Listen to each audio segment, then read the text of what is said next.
Refusing to speak to most of my family after they tried to hijack my pregnancy. IF 24, have a stepsister, Amy 32, who I fully admit that I dislike. My mom and her dad got married when I was 12 and they're great parents to us both, however I just don't like who she is as a person. I'm not rude to her when I see her, I'm civil, I ask how she is and all the regular questions you'd ask when seeing someone. After a while I just choose not to associate with her if I don't have to. 2 years ago I found out I was pregnant despite doctors saying my whole life it wouldn't be possible. During that time Amy and I did get a bit closer. It was small things like she would offer advice on baby items and brands. I appreciate this and took her advice because despite my feelings towards her I hadn't ever been able to fault her as a mom.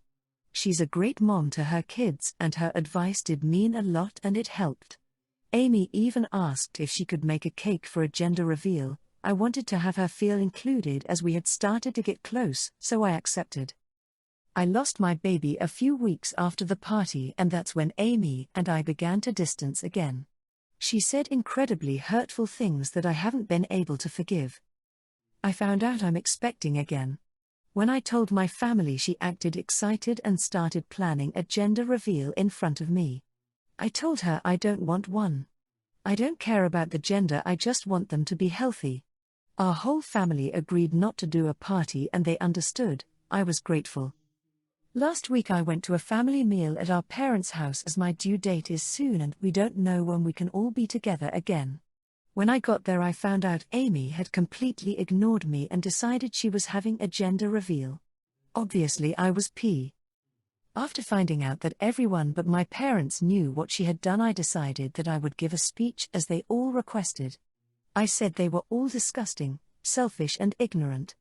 I said they won't be part of my life if they won't respect the one thing I asked, and that since everyone knew I don't know the gender someone must have broken the law for them all to know when even I don't. Our parents lost their minds. My mom told me to go to the kitchen and sit down so they could deal with it without causing me stress. There was a lot of screaming and shouting. I've only heard my stepdad shout once before and that was when there was a firework accident when I was 15. They told everyone to get their SH and get out. Amy threw a gift at me, a personalized baby outfit. On top of everything she decided she was going to be naming my baby as evident by the name printed across the very bright outfit. This made it even worse and I threw it straight into the open fire while staring at her. She left crying and screaming that I was an ungrateful witch for ruining her happiness and her day. Since then I've only spoke to my parents who are being so great at shielding me from everyone. They're being called horrible names and I'm wondering if I was in the wrong to kick off so much. Comment 1. NTA, there is something wrong with your stepsister.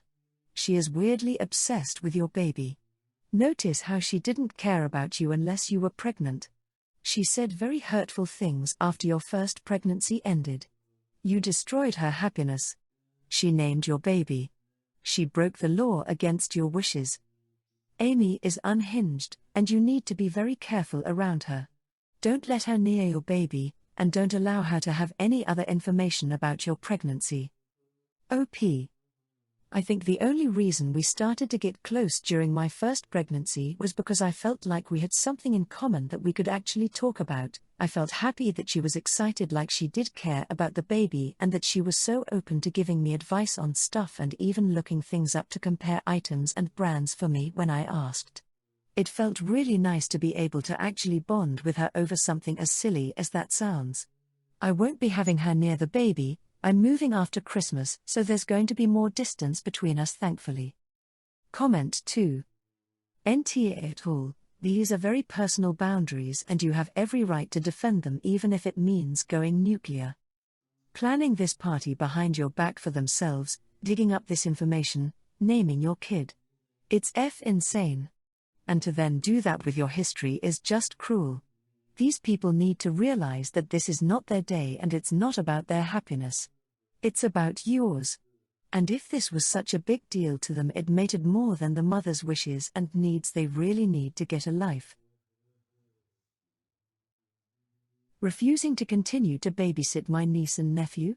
My 35F husband, Dustin, 42M, and I have 3 kids, all boys ages 7, 5 and 8 months. My brother Chris, 37M, and sister-in-law Rachel, 33F, have 2 kids 4F and 2M. I've taken an extended maternity after my most recent delivery due to some complications and won't be back at work until after the new year. My husband went back when our little one was 4 months. Chris and Rachel came to my husband and I about 2 months ago saying their daycare could no longer keep them as the center was closing unexpectedly and they were in a bind and asked if I could watch the kids while they worked. I told them I would be willing to so long as it was temporary and not long-term. Both assured me they were seeking out a new center that could take them both. Both were appreciative of our help as they were told on a Wednesday the center's last day of operation would be that same Friday. The first few weeks were fine, but as it's been longer and longer, my husband and I are staring to doubt they are actually looking for a new center. They've never offered to pay me for watching the kids, but I've never asked either. Until this past weekend. We took all the kids to a park on Saturday and I spoke with my brother about whether or not they had found a new daycare. He said they had done some tours but were told there weren't spaces for the kids yet and had been wait-listed. I told him I completely understood and reminded him me keeping the kids was supposed to be temporary. I asked him if he and Rachel could start paying me $100 per week for both kids. He called me outrageous for even asking, citing we're family. I tried explaining how much more money my husband and I were spending having them in the house 5 days a week and he called me lazy for still being on leave when my baby is 8 months old. At this point, I told him I would no longer be watching the kids and not to bring them yesterday morning. Since Saturday, Chris and Rachel have blasted Dustin and I on social media, which has caused all kinds of friends and extended family to reach out, many calling us assholes amongst other things. Their post made them look like victims. When my mom reached out I explained the above and she's now on mine and Dustin's side. Rachel's sister, and my brother have continued to text Dustin and I about what selfish assholes we are for not helping them in their time of need. Dustin and I are really having a hard time wrapping our heads around us being the R in this situation, so we figured we'd ask you who the assholes are here. Comment 1. NTA. It's so hard to say no and stand firm on your boundaries. Good job. I ended up in your position for well over a year for the same reason, needed a new daycare. And they never looked for one, in my case. You and your husband have every right to say no to them using you like that. For all those calling you assholes, tell them they are more than welcome to be full-time free daycare for those children. Comment 2. NTA $100 a week sounds like it could just cover what you're spending on them for supplies. Your brother loses his daycare from you because he resorted to name-calling and so on. He clearly has the money, hence, the kids were in daycare before. Calling you daycare for still being on extended maternity leave was really low. Resorting to social media is never the answer. Rachel's sister can either provide daycare or cough up money. They're not in need, you actually are, because you need to heal physically. Comment 3. NTA. What did they expect to happen when you were going to go back to work? They're morons. Put your mom to work setting all the flying monkeys straight. I'd be pissed enough to blast all of them and say it was temporary, they were paying nothing, and when you asked them to help defray costs of utilities and food his kids were using, he got angry. And I'd say that he's been evasive in updating you all on his childcare hunt. Then ask which one of them is going to step up and provide free childcare. You'd like to know because you're going to go back to work soon and would like to reduce your childcare costs. Feeling let down when something meant for me got taken over by my partner? I, 38M, have been struggling lately with mild depression. Stress at work, a cranky toddler, and some drama among my friend group have worn me a little thin the last few months, all the while I've been on a weight loss journey, down 85 pounds, so feeling some additional stress from reduced calories and moderating some of what were my go-to favorite foods. This past weekend, while talking with my wife, 37F, I shared my stress and she asked what would help. I told her honestly just having pizza one night this week would cheer me up. I said it half-heartedly, but we both agreed it would be a great little pick-me-up, so we planned it out. I was told I got to pick where we got the pizza from and what kind of pizza to get. I was pumped. Anyway, I picked the place and she agreed. We were gonna run a quick grocery trip, then hit the pizza place, on the same street as the grocery store, right after. As we're leaving the grocery store, she said she needed to go home to prepare a dish for her staff Thanksgiving the next day and that going to the place I selected would keep us out longer than she wanted. I agreed to just head home and order from a more local shop that delivers to our home. We got home and I was browsing the menu, and each time I picked something, I was told why we shouldn't get it. One pizza had mushrooms on it, I love, she hates them, so I pivoted. The next one was a buffalo chicken pizza, but she will only do a pizza with red sauce. We went down the list and I started to feel kinda defeated. Update: I've gotten a lot of feedback on going half and half in the pie. The issue there is she won't eat a pizza unless it's red sauce, so we couldn't split half red sauce, half a different type of sauce. She also wasn't a fan of toppings. She didn't like being only on half the pizza cause she didn't want to have to pick off any that may be on a slice she picks. Picky, but 11 years into this thing, I've come to work around it 99% of the time.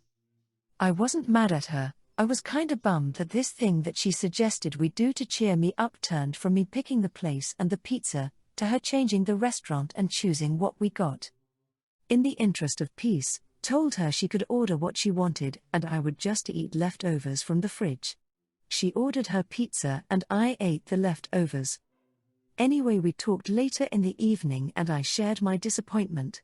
I shared I was let down that my plans got dismissed, but that I wasn't mad at her, just hurt that this thing for me became a thing for her.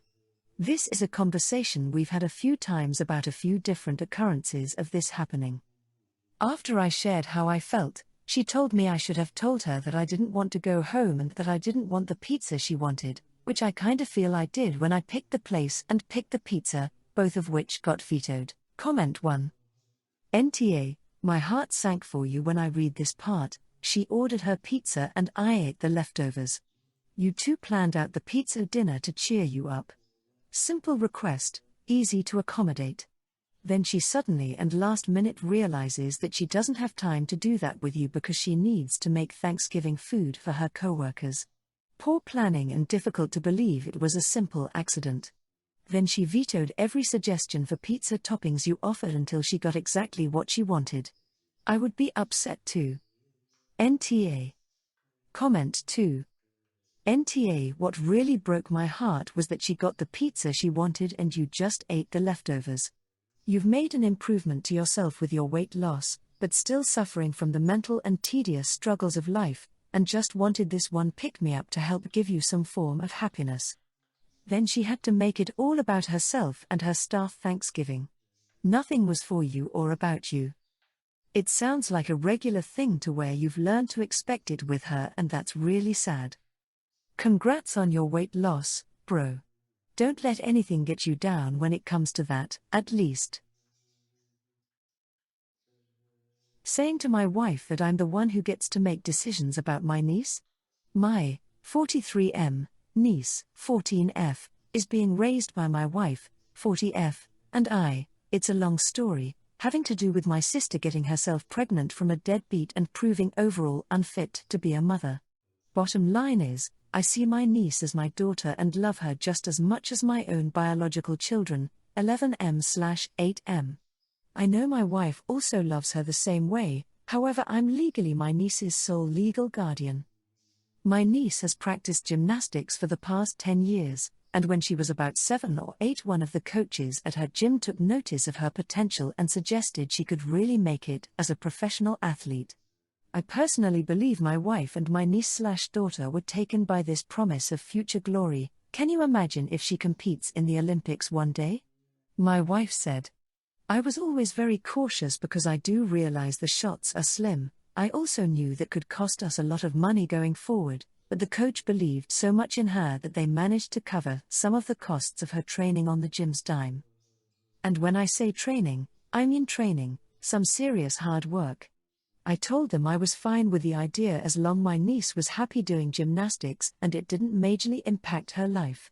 And then, last month, she tore her ACL during practice. We do have insurance, so the medical costs were covered. However, she's going through a painful recovery, all the while wondering when she'll be healthy enough to get back to the gym.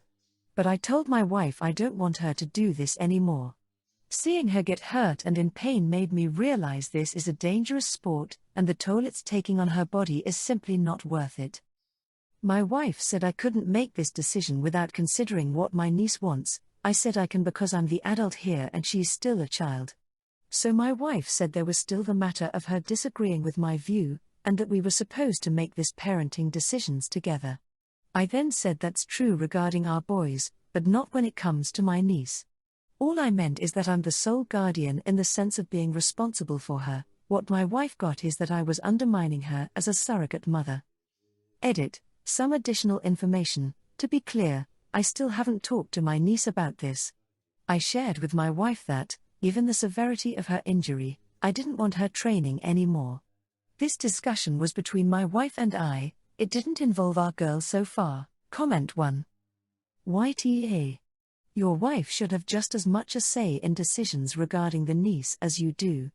That being said, time for all three of you to consult with sport professionals, not just some coach at some gym who sees potential, professionals who can give real insight into coming back from this type of injury, professionals who can evaluate her potential, etc. Unilaterally just deciding she can't go back to a sport she loves? Comment 2. Yep, YTA. When your wife makes dinner, do you stop her from making dinner for your niece because it is your responsibility? When she offers to take her to practice, do you stop her and tell her that you will do it since it is your sole responsibility as sole guardian? When she needs help with homework, or relationship advice, or female hygiene issues, are you prepared to tackle all of those issues on your own as sole guardian? If not, shut your freaking mouth and give your wife the respect she deserves for taking in your niece along with you. She deserves that much.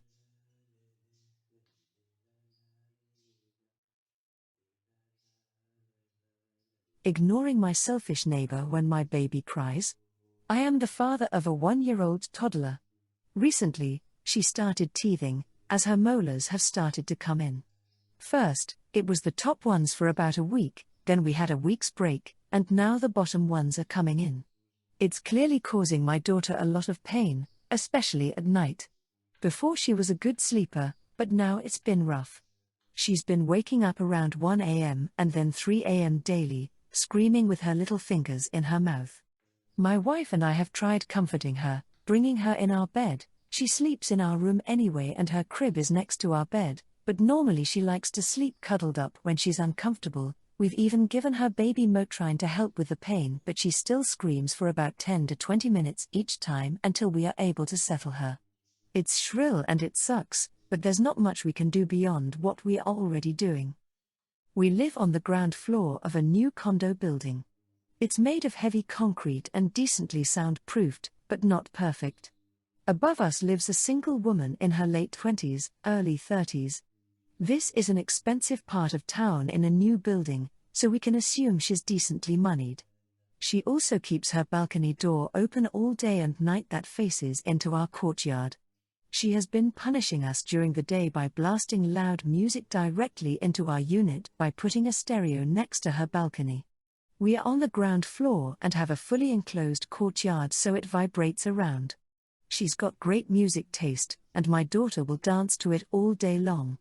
So while my wife hates her intention, I think it's worked out just fine. Until now.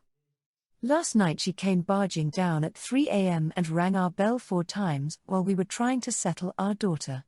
Motrin works for about 8 hours, so by 3 a.m. we have to give her another dose and wait through the cries, cradling her for 15 to 20 minutes for it to kick in again.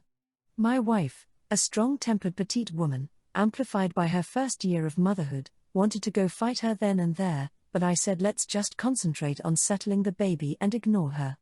I also didn't want to make the baby any more upset than she already was. So yay, I just let her fume outside my door at 3 a.m.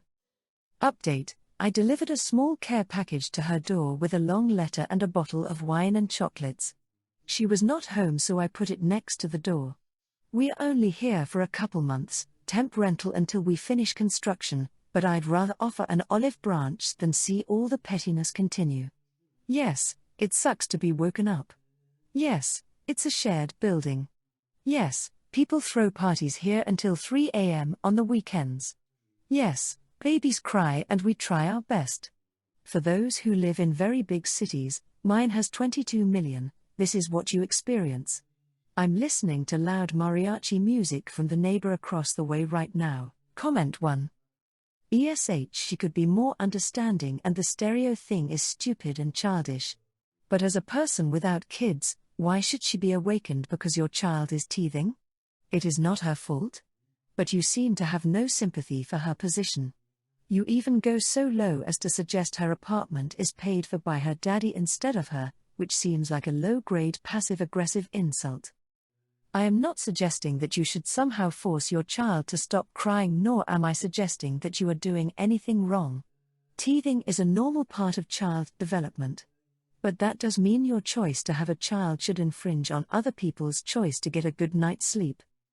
Why not go knock on her door and apologize for the nighttime crying? In fact, I would knock on all your neighbors' doors and apologize. Your unit started this, so take responsibility for it. Comment 2. All of you need to grow up and you and your wife need to find another solution, maybe without thinking fighting will help, besides trying if it's not working to the point that your baby is crying at 1 a.m. then 3 a.m. No one wants to hear a crying baby at 3 a.m. With that being said, she could be more understanding, but with you saying that she's using daddy's money to live in her apartment seems like you don't understand that women can be successful without having to worry about kids.